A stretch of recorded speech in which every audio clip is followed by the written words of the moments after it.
আসসালামু আলাইকুম।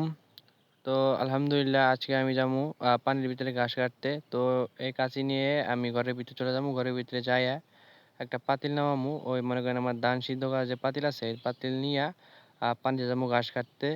তো ওই যে সেই পাতিলটা এখন আমি নামাচ্ছি। নামাইয়া মনে করেন ঘাড়ে লইয়া তো এখন যাবো ঘাস কাটতে ঘাড়ে লইয়া।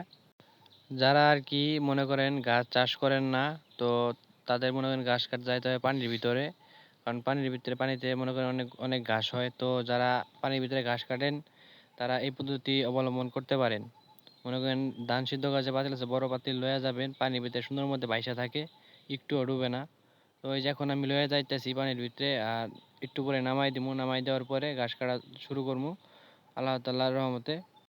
এখন আমি পাতিল নামাই দিলাম ভিতরে কাঁচি রাইখা। মনে করেন এখানে পানি হলো প্রায় আহ ই পর্যন্ত, কোমর পর্যন্ত, প্রায় কোমর পর্যন্ত হলো পানি। তো আমি এখন এটাকে নিয়ে যাবো, নিয়ে যায় ওই দেখেন কত সুন্দর ঘাস হয়ে রয়েছে, পানির উপরে কিন্তু ঘাস হয়ে রয়েছে।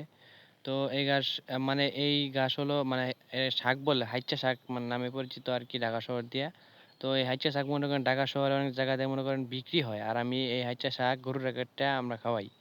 গ্রাম অঞ্চলে থাকার সুবিধা হলো এইটা। তো এই গাছগুলো এখন আমি কাটবো, কাইটা এই মনে করেন পাতিলটা ভরমু, ভরে ভরে গেলে আমার দুই গরুর খাওয়ান সুন্দর মতো হয়ে যাবে। তো এই দেখেন পানি কতটুক, পানি হলো হাঁটুর উপরে হলো পানি।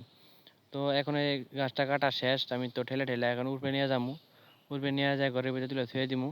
থুয়ে দেওয়ার পরে পরে মনে করেন একটু কাজ আছে, গরু ধোয়াইতে হবো, গরু ফেলাইতে হবো, অনেক কাজ আছে। তো এটা তুলে নিয়ে যাবো, এখন নিয়ে যাইয়া গরুকে গোসল করাই দিমু, গুলি করে পরিষ্কার করমু।